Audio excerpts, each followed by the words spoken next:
Thanks for tuning into Heavy, where we bring you the latest interviews with local, national and international artists. Today's victim is... G'day, I'm Steve from Dead City Ruins. We've got our brand new album, Shockwave, coming out September 16, and I'm here to talk with you, Chris, with Heavy Mac. Beautiful, Steve. Thanks for joining us tonight from your space station, I guess.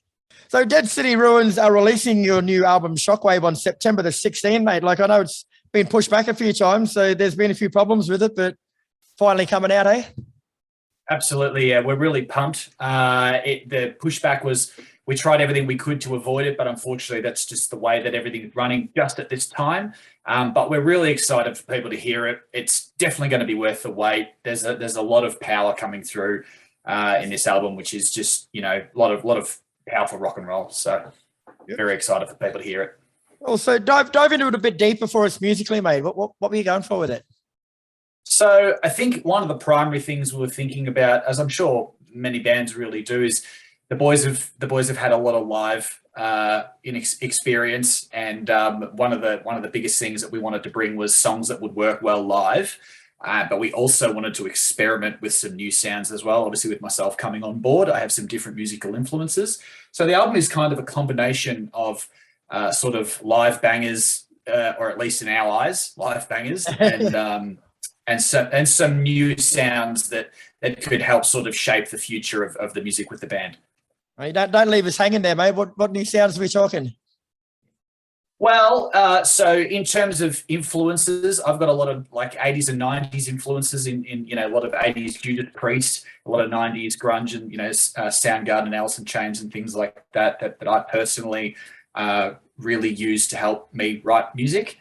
And it was just a joint effort between all of us to sort of bring that to life. So I suppose influence-wise, there's a bit more of that sort of era been brought into this album. Sure. And to date, you've released the singles Preacher, Speed Machine and The Sorcerer. So are they a good sonic representation overall, would you say? I would say those ones are more reminiscent of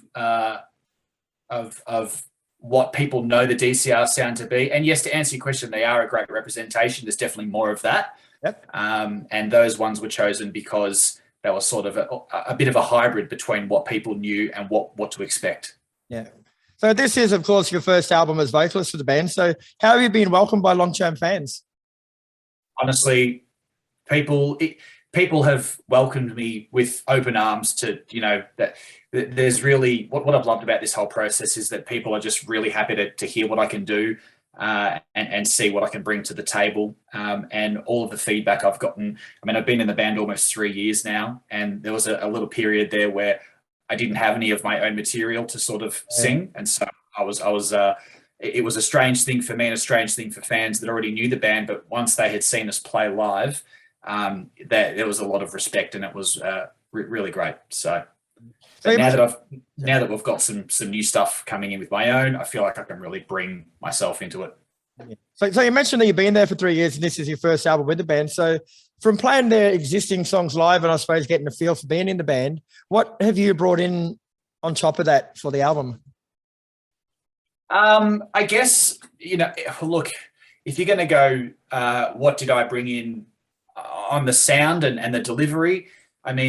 Some of the earlier reviews have just sort of spoken about, the way I might sing a song, and the delivery that I have with a lot of excitement and just a lot of harmonies. I'm big time into harmonies. Like that's one of the things I really like to do. I like to test myself, and so I sort of brought a lot of that in. Think of the early Queen stuff where you've got those sort of layered harmonies, and in terms of bringing my own identity into that, that's sort of what I tried to bring to the table. Mm-hmm. And I know you weren't on this album, but Shockwave follows the successful Never Say Die from 2018. So you would have been familiar with it, mate. So aside from the obvious with your vocals, how does it differ musically? Is it along the same lines? I would say it's so the Never Say Die had more of that bluesy, classic sort of 70s, like early 70s sort of rock tone. And this one has been reviewed by most, and what we prefer to think of it in DCR as very explosive rock. Yep. So it's a different sound for sure, but we think it's sort of elevated the band and the sound and what we can bring to a show as well. Oh, so speaking of shows, mate, a couple of days ago you supported like a little up and coming band called Kiss. How did that go? Yeah. Oh man, it was honestly, it was a dream come true. It's like a dream that I didn't know I even could have, and it actually came true. I still remember walking out onto Rod Laver stage and just breathing it in, and it was a hell of an experience. I don't sound cheesy. I'll never forget it. I'm still reliving every step in my head. Wow, that's fantastic. Was there a big crowd there early for it? Yeah, it actually went really well. So look, from memory, and it's all a bit of a sort of blurry haze, but from memory, it was about half full when we started and about 3/4 full, and sort of remained that for about the duration of Kiss. So we were, by the end of it, almost playing to a completely full event. Yeah. And what were Kiss like? Capacity. Kiss good? They're always good, man. Like that's probably the second or third time I've seen them, and they're just. It's kind of a shame, you know, that I can see why this is the end of the road tour, or so they say. You never know, but there is nothing quite like what they put on display. Whoever comes up next has got one hell of a hurdle ahead of them, because they do it the best. Yeah, damn straight. And what about, stuff them, because they're going away, they're not going to be here anymore. But what about you guys? You got any shows coming up?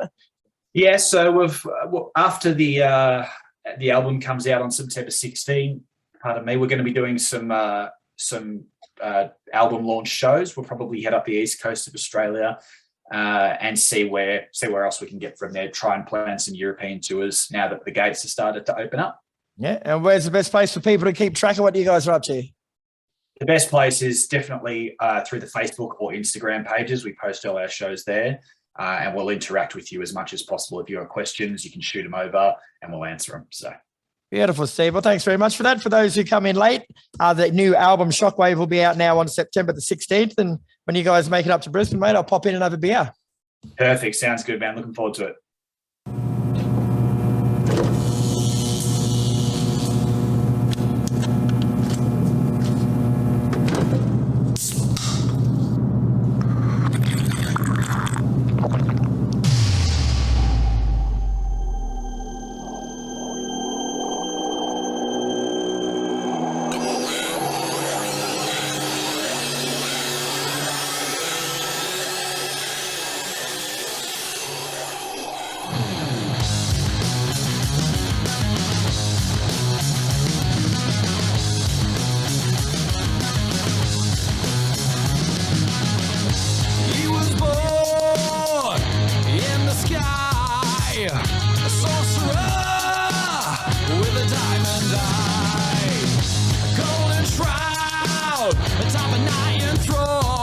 Flash of a light from his fingertips, turn your body into stone. Then she's fierce, rush of blood, cosmic power, electric buzz.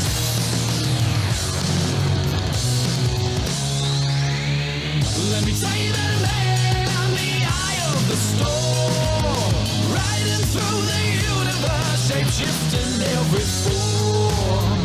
Let me tell you that I'm controller of time, parallel dimensional, miraculous, divine.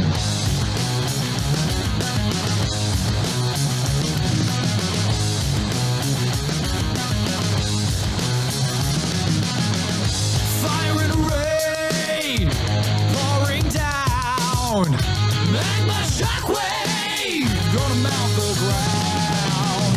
Some will run, some will fight. When the thunder crashes down, you'll be begging for your life.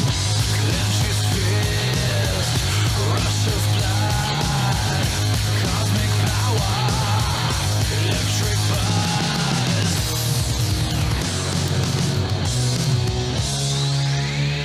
Let me tell you that I'm the eye of the storm, riding through the universe, shape-shifting every form.